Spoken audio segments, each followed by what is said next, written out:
This program is rated PG. It contains themes and scenes which may not be suitable for very young audiences. Parental guidance is advised. Be advised that the views and opinions of the hosts and guests do not reflect those of the station.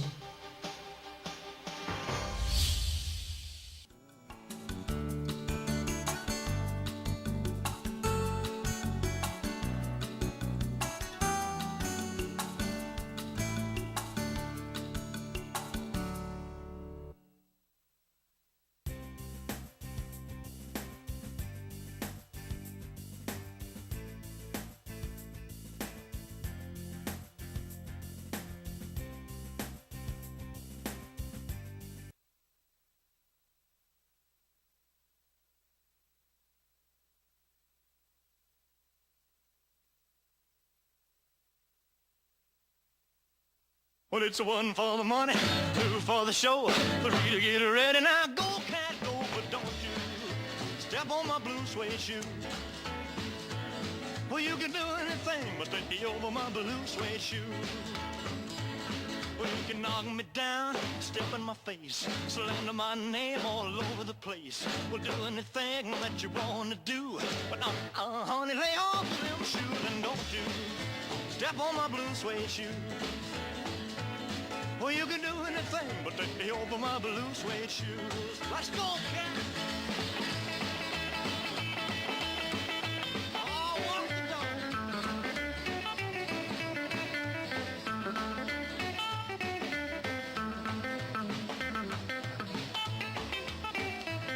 Well, you can burn my house, steal my car, drink my liquor from an old fruit jar. Well, do anything that you want to do, but honey, lay off of my shoes and don't you step on my blue suede shoe. Well, you can do anything but take me over my blue suede shoe. Rock it!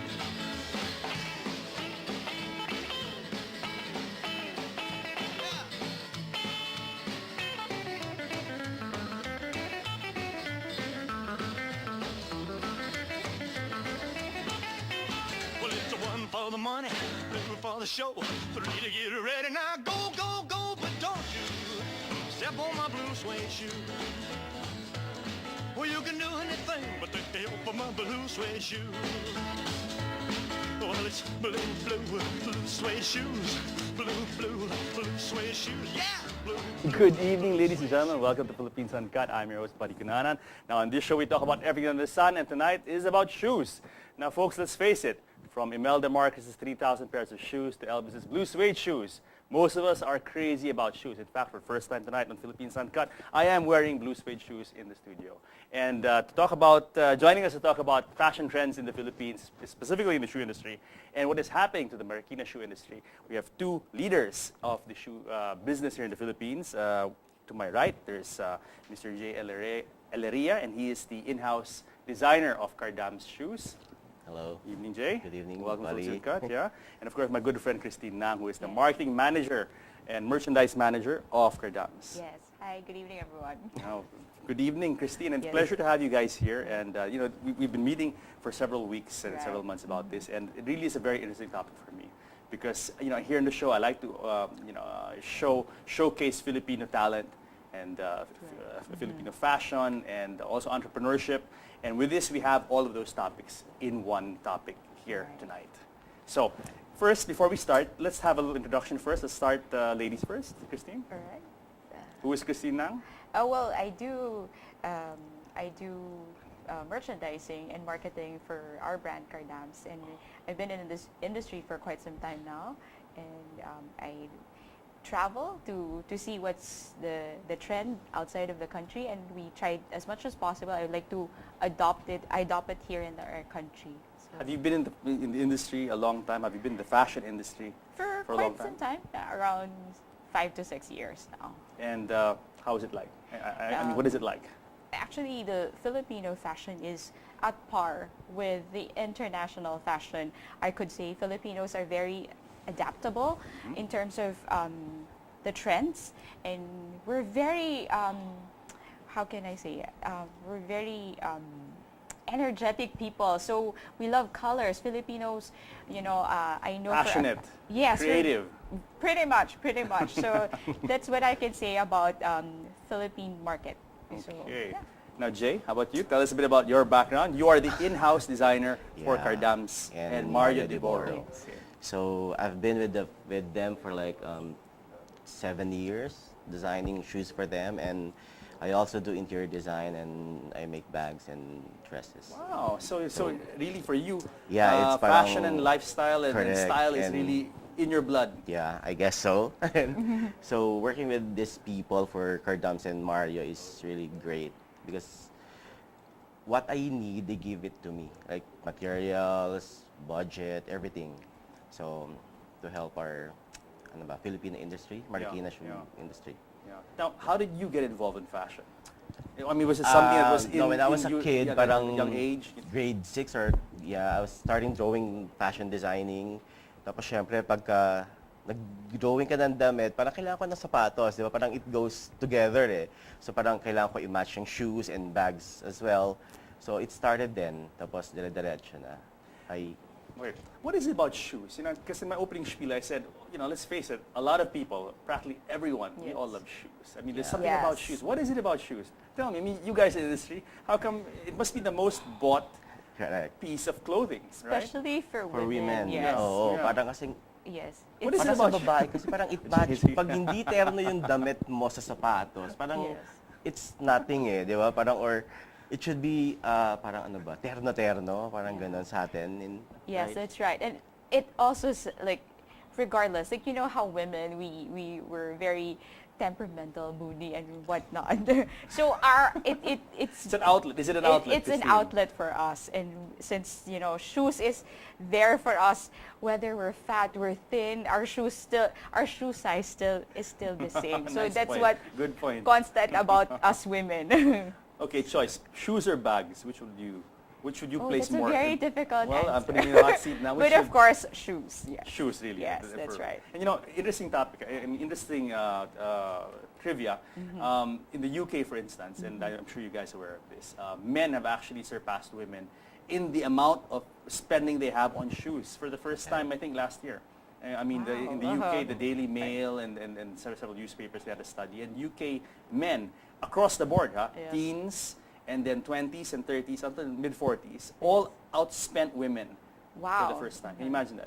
But yes, I have to say so myself. I agree with that because right now here in the Philippines, and because we also do surveys on our own for our brand, Okay. we actually found out that it started several years ago, 2 to 3 years ago. It's also the same. Really? The More people, Pinoys are- yes, more Filipino men are actually buying more shoes. Guilty as charged. Ah. Guilty as charged. I think it's the whole metrosexual trend. Yes, Yeah, it is. true. Men are Yes. becoming more in touch with their feminine side. No? Correct. And, I mean, it's fashion. all it's fashion. Fashion, For sure. It's yes. lifestyle, and that's Right. a major Tsaka we part. adopt them from culture. other countries. Right. Like UK. Yeah. Now, So, let's talk about your company. Tell us about Cardam's and Mario de Boro. How are these two companies linked? Okay, I mean, all of us, and I'm sure that a lot of viewers are watching now, Yes. have all heard of Cardam's. In fact, growing Yes. up, Cardam's was the shoe. I mean, I Right. had several pairs myself in high school and grade school, both for school and for gimmick.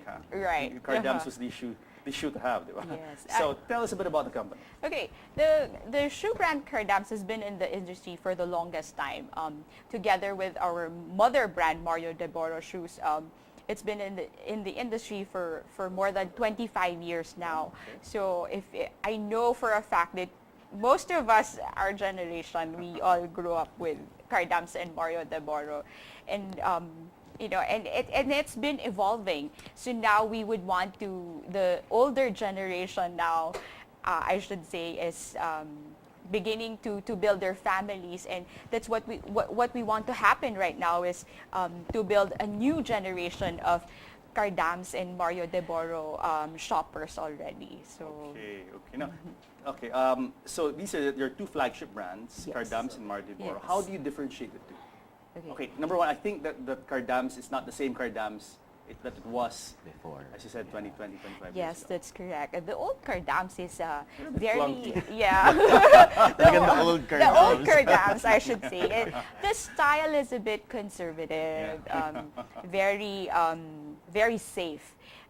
Since we were giving it new life, we wanted it to be more vibrant, we wanted it to be younger, and we wanted it to adapt to the modern Filipinos right now. So that's how it is right now with Cardams. So wait, your premium brand is Cardam. Yes, that's and right. the Mario de Boro is Yes. what do you say? Your Ah, mainstream? Your Yes, Mario de entry-level? Boro. Yes, Mario de Boro is actually our mainstream brand. So it's that's how we differentiate it in terms of price and in terms of style as well.